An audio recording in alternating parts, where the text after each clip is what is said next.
Hey guys, Azrak here and welcome back to my channel. In today's video, we're doing part 3 of my durability test of action figures and resins. And today we're looking at fixing my figures. And I did theorize a little bit at the end of the previous video where I was like, maybe these are the problems and these are the solutions. So we're going to take those theories and see if they work or not. And also try a different resin because there were some resins that were failing and see if that combination gets us to better figures or not. So before we get to fixing our figures, let's look at all the figures that survived in the previous video and what resins I used for them.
So of the figures that we will not be fixing today, this is one of them. This is the Flashpoint Batman action figure that I printed almost 3 years ago in 2022. This is the first action figure that I ever made, and it was like mostly a proof of concept, but I was really happy with how that turned out, and it was really like a really good figure. The reason we're not fixing this one is because it has a lot of outdated joints and body structure and all of that. So it's not the best figure in terms of how far I've come in recent times. And also the breaks are pretty significant. So I would need to paint match, which I do not have the same paints anymore, which I'll not be able to paint match. So we will not be fixing this figure. If we do want to fix this, I'll probably have to print a new one and also update some of the joints or use the new body entirely. But yeah, we'll not be fixing this figure. So another figure that we will not be fixing is this Flashpoint Aquaman action figure, which I think I printed about 2 years ago, 2023, I believe. And the reason we're not fixing this is it uses some old joints and also the shoulder joint broke, and yeah, there are some old joints here. So it'll be really hard for me to actually take this apart. I mean, it's not impossible, it will be doable, but it'll be really hard for me to take that apart. And the legs will also require a lot of attention to fix as well. Not impossible, very doable, but the color match will be another issue if I do mess up with some of the colors and the old joints do not feel like they will be good to revive. So I'm gonna skip reviving this figure.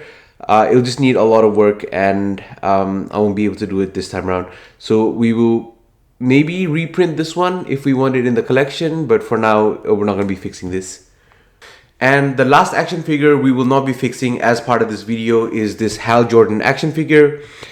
This action figure I printed in the Nova 3D water washable resin, which is not the best resin for articulating figures, although there are some parts that have held together pretty well. I just feel like this resin is a bit soft and does not hold up to a lot of rotating motion, and it is very prone to breakage. So we'll not be fixing this. If I want another Hal Jordan on my shelf, I will have to reprint with a different resin. But yeah, we'll not be fixing this as part of this video.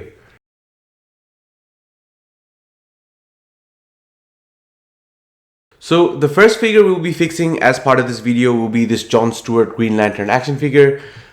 This action figure was printed in Resi 1's Tough 74 resin in black, and for the most part it held up pretty well. The only issue we had with this figure was with the drop down joints, which broke exactly at these weak points here. So to remedy this, and we'll go into that a little bit later. So we've tried to use our theory in the last video to remedy this, and I've also used a new resin to print out the parts. So hopefully that will help with this figure. But all I did after the breakage was heat this part up and basically extract these small knobs that were left in there. I used a pair of pliers to pull them out, and I also heated up the lower ab here to pull this section out. So to fix this part here, we're going to use the newly printed joint, which is very identical with a few key differences, which I'll show you in a 3D render. But basically, we've made this a little bit thicker, and we made the teeth a lot smaller so that there is less grip when we're trying to rotate the figure, and also there is more strength when we connect this part to this part here. So it should basically give us a lot more strength where it's connecting, and also a lot less grip at the teeth. So there is still teeth so that it holds position, but there's less teeth now, so it shouldn't hold on too strong. So let's give that a shot and see how we go. So here we have the John Stewart drop down joint that we broke in the last video. This broke because of mainly I think two key things. One is the tough 74 resin that was used in this joint. So it looks like with the tough 74, it is a little bit tough. For all the other parts of the figure, it had no issues, but we did have some issues with basically the spinning motion here, which broke this off completely. So one possibly was the resin, and the other is that these parts were maybe a little bit too thin. So in the updated model here, we've made these parts a lot thicker and also given it more reinforcement, especially in this connecting area here. We've also made the joints on the ball teeth a lot smaller so that it doesn't hold on too strongly with the thighs, and that should hopefully give it more rotation and easier rotation while still giving it more strength, which means that it will still hold in some positions because there's some teeth here, but the teeth are smaller. So I am hoping that that will work. But also with the resin composition for this part, we've used the Resi1 Tough 74 in black and the Resi1 Anti-Impact also in black, and it's a 50-50 mix.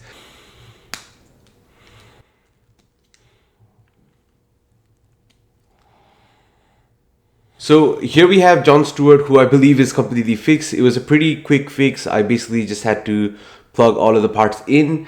The difficult part was actually getting this broken piece out, but I had to heat it and basically use a lot of force and small tweezers to pull these parts out. But once that was done, everything else went on pretty easy.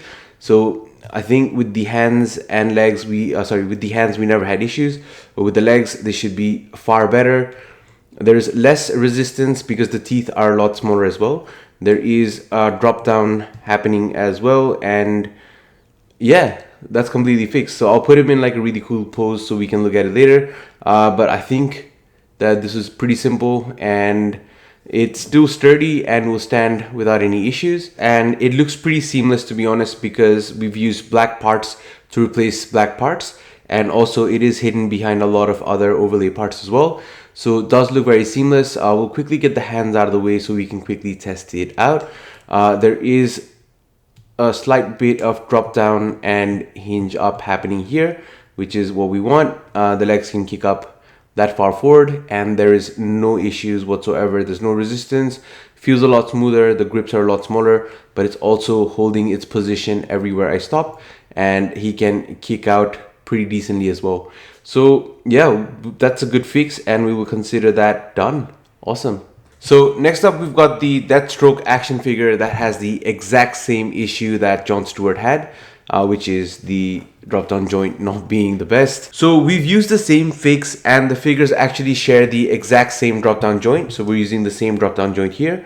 For this figure, I did manage to break it in 3 parts. One was the left drop-down, the right drop-down, and also the top somehow.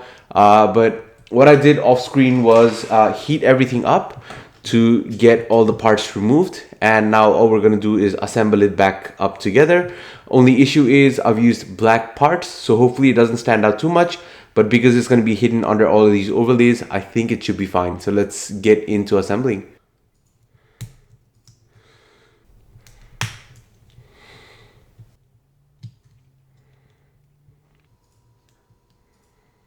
So here we have another one of our action figures fixed. It's the same fix as the John Stewart action figure, but basically with Deathstroke, we've added in the new joints. So there's a little bit of drop down and he will be able to kick forward without any issues, which is perfect. We'll try with the other leg as well. No issues there. There is a slight bit of swivel at the upper thigh as well, which is a lot better because we don't have the huge teeth on the grips there, and he can kick out no issues. So another action figure fix. That's awesome. Alright, so the next figure that we're fixing in this video is this Batgirl action figure, and with this action figure I still have some of the parts that are intact. So this I still haven't taken off, and the small nubs are also still in there, and I'm just gonna quickly try to heat this up. And basically I'm using this scissor here. I don't know what they're exactly called, but I'm using this basically to get leverage on this part. So hold on to that like that, and then basically pry it out. So I'm gonna take these parts out first, and then reassemble the joints.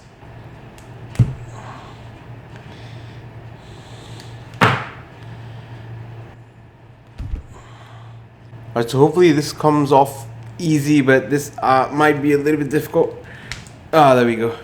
So the negative here for this part is I have put some glue in here. Usually I do not put glue on any of my figures, but for some reason I thought it was a good idea to put glue here. So that's going to be a little bit more difficult to pry off, but I'm going to try offline, off camera, to see if I can maybe use like a X-Acto knife or something to scrape that off. But I'm going to try to get that part out. I don't want to reprint this and paint the gold because I think my wife's done an excellent job here. But yeah, this is one of my favorite figures, to be honest. Like this just looks really nice. The paint came off really nice, and this whole figure and the aesthetics I really like. So I'm really hoping that I can fix this without having to reprint this part. But yeah, I'll try that off cam, and I'll come back to you with updates. So I was able to get this piece out. It was super easy and barely an inconvenience. Basically all I did was heat that part up a little bit. There is some glue remnants here, but this almost peeled off, and we are replacing this now with the stronger, more durable joint here, which I thickened up in places similar to the male figure counterparts. I just thickened up some parts and made the teeth a lot less prominent, so it should slot right in hopefully and fix this figure. Also, this is also using the new resin mix of the anti-impact and TOF 74, so this should be a stronger resin as well.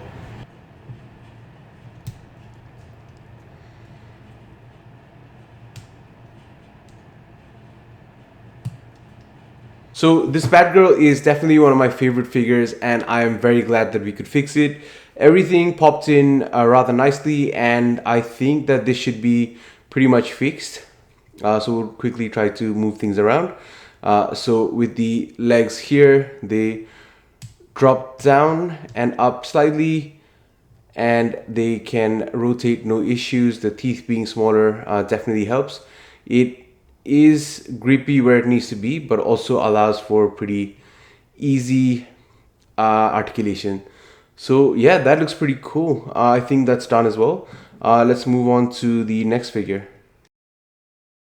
Before we go any further, let's quickly talk about the sponsors of this video, PCBWay. PCBWay is the one-stop shop for everything PCBs, but their services also extends to excellent and affordable 3D printing services. I have used PCBWay services before, and they deliver excellent quality goods at affordable prices and blazing fast speeds. Prototyping is so much easier when you work with PCBWay. Starting September 1, PCBWay is offering a free upgrade to the purple solder mask for the entire month of September. This is a great chance for you to experiment with some vibrant PCB designs. Also, throughout the month of September, they are running a special discount promotion for TPU 3D printing material. Prints over 20 grams will enjoy increasing discounts, and as your prints get heavier, you can get savings of up to 80% for functional and flexible prototypes or parts. So if you're a creator and want some professional prototypes made, visit PCBWay, links are in the description below. So next up, we've got the Wonder Woman action figure, which I believe was printed in either the Resi 1 Tough 74 V2 or the Resi 1 Tough 74 V1. Batgirl was definitely printed in Resi 1 Tough 74 V1 Black.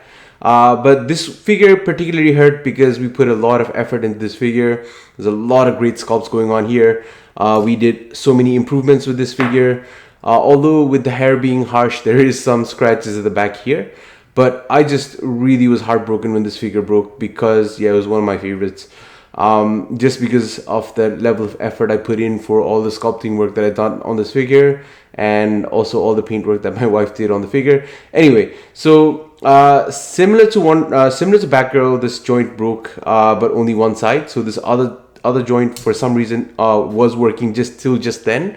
But we did manage to break it, so that's good. It makes the disassembly a little bit easier. Hopefully this part comes off as well. I don't know if I glued it, to be honest.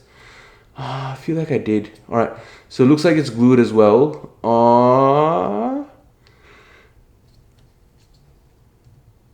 Maybe not. Let me just quickly try to pop that off. There we go, it's not glued. So that's not glued. That came off pretty quickly, pretty easily. We have the replacement joint for it ready here, but I need to get this piece or this part that was stuck. Oh, there's some dirt on there as well now. So we need to get this part removed, replace it with this part, and assemble this part as well, and basically get the nubs out from here. So let's get onto it.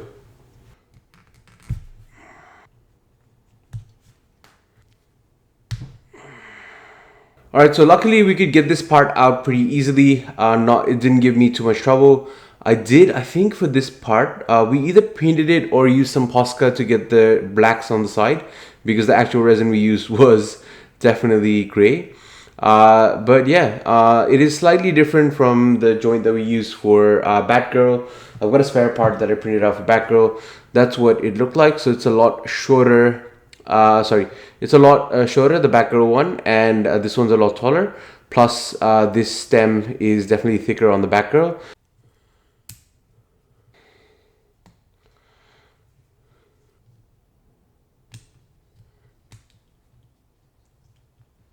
So this was another wonderfully challenging figure that I made that I really fell in love with. Not because of, I guess, anything else, but mostly because of the sculpting and the work I put into the figure. I think it looks really, really nice, and I'm really happy that it came together finally and we fixed it. So it's really good. Let's quickly take this out of the way and take her other hand out of the way as well. The legs can now drop down. The fabric's in the way, sorry. Legs can drop down and kick up. Feels a lot smoother than before because of the teeth not being there, but that's the same with every other figure as well, and can kick out as well. Now, this was the last figure I wanted to fix as part of this video, but unfortunately we will not be able to fix this figure, although this figure came out really, really nice. My wife painted this, and we printed this using the Elegoo Tough Resin, which surprisingly holds up. Like, it's not the best in terms of like the durability and softness, but there are some things that definitely work all right on this figure. So most of the joints work fine. There is a slight bit of dusting, but the biggest issue with this resin was again with the softer parts. You can see that even when I was trying to remove these with my clippers, there is a lot of damage to the parts. So we didn't have damage to any of the other parts, but with this one, there's a lot of deformation and damage because I had heated the parts. So the parts do not function properly when they're heated.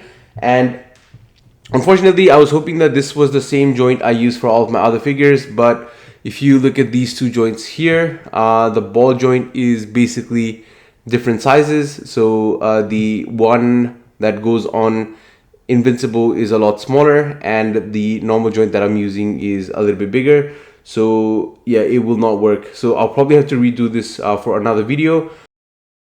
Although we could not fix all of the figures we broke in the last two episodes, we did manage to fix a few of the figures, and I'm really happy we did. As theorized in the previous episode, the fix was to strengthen the joints at the weak point to give it a little bit more strength and resistance to breakage. Also, we minimized the teeth a little bit to loosen the gripping force on the thighs, which now allows for easier movement but still has enough grip strength to hold poses.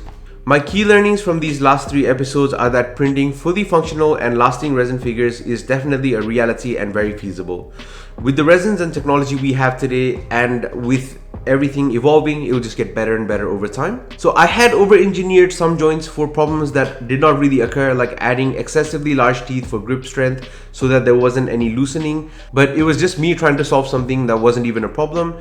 And I had also underprepared for a weak part which needed some bulking up to be usable.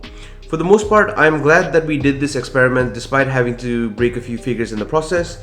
The new combo of Resi 1 Tough 74 V1 or V2 mixed with anti-impact definitely feels like a winner, and I have printed a new Superman figure in this resin as well, so keep an eye out for that review soon. I hope this episode was just as insightful and entertaining for you as it has been for me. I have some green guys in the works, so please stay tuned for that. Thank you to all my Patreons who support my passion month in and month out. I love you guys and I would not be able to do this without you. Thank you to all of the viewers and subscribers for all of the views, love and support. Thank you to the sponsor for today's video, PCBWay, and thank you so much for watching. I'll see you in the next video.